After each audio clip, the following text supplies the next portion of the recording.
Hello, Thrissur സ്റ്റൈലിൽ നല്ലൊരു അടിപൊളി പിലോപ്പി മീൻകറി എങ്ങനെയാണ് വെക്കുന്നതെന്ന് കാണാം. മീൻ നന്നായി കഴുകി വൃത്തിയാക്കി വെച്ചിട്ടുണ്ട്.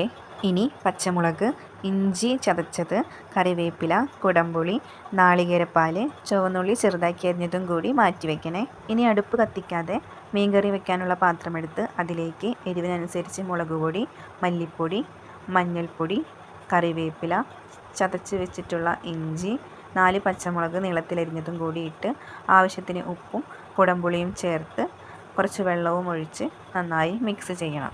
ഇതെല്ലാം ചെയ്തിട്ട് വേണം അടുപ്പ് കത്തിച്ച് ഈ മിക്സ് തിളപ്പിച്ചെടുക്കാൻ. അതിനുശേഷം നാളികേരപ്പാലും മീനും ചേർത്ത് കൊടുക്കാം. നല്ലോണം തിളച്ച് വരുന്നുണ്ട്. ഇനി ഇതിലേക്ക് മീൻ കഷ്ണങ്ങൾ ആദ്യം ഇട്ട് കൊടുക്കാം. മിക്സ് ചെയ്യുന്ന സമയത്ത് ഞാൻ അധികം വെള്ളം ചേർത്ത് കൊടുത്തിട്ടില്ല. കാരണം നമ്മൾ നാളികേരപ്പാൽ ഒഴിക്കുമ്പോൾ അതിൽ അത്യാവശ്യത്തിന് വെള്ളം ഉണ്ടായിരിക്കും. അല്ലെങ്കിൽ പിന്നെ അത് ഭയങ്കരമായിട്ട് വെള്ളം കൂടിപ്പോവും. അതുകൊണ്ട് മിക്സ് ചെയ്യുന്ന സമയത്ത് അധികം വെള്ളം കൂടിപ്പോവാതെ സൂക്ഷിക്കണം. വേണമെങ്കിൽ നമ്മൾ ആദ്യം മിക്സ് ചെയ്ത സമയത്തുണ്ടല്ലോ, അന്നേരം തന്നെ നാളികേരപ്പാൽ ഒഴിച്ച് കൊടുത്തിട്ട് ശേഷം തിളച്ച് വരുമ്പോൾ അതിലേക്ക് മീൻ കഷ്ണങ്ങൾ ഇട്ട് കൊടുക്കാം.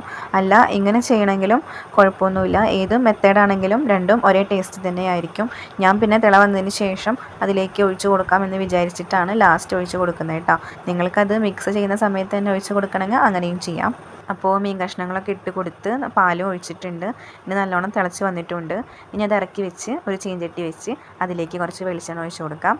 അരിഞ്ഞ് വെച്ചിട്ടുള്ള ചുവന്നുള്ളി അതിലേക്ക് ഇട്ട് കൊടുത്ത് നല്ലോണം മൊരിച്ചെടുക്കാം. അധികം മൊരിയരുത്, ജസ്റ്റ് ഒരു ബ്രൗൺ ഷെയ്ഡ് വരുമ്പോൾ അത് ഇറക്കി വെച്ചിട്ട് മീൻ കറിയിലേക്ക് ഒഴിച്ച് കൊടുക്കാം. ഇങ്ങനെ വയ്ക്കാത്തവരുണ്ടെങ്കിൽ ഒന്ന് വെച്ച് നോക്കണേ, നല്ല അടിപൊളി ടേസ്റ്റ് ആയിരിക്കും കേട്ടോ. പല രീതിയിലും മീൻകറി വെക്കുന്ന വീഡിയോ എൻ്റെ ചാനലിൽ തന്നെ ഉണ്ട്. അപ്പോൾ വീഡിയോസ് കാണാത്തവരുണ്ടെങ്കിൽ ഒന്ന് പോയി കണ്ടു നോക്കണേ. അങ്ങനെ ഉള്ളി കാച്ചിയതും മീൻകറിയിലേക്ക് ഒഴിച്ചിട്ടുണ്ട്. അടുത്ത വീഡിയോയിൽ കാണാം. ടാറ്റാ.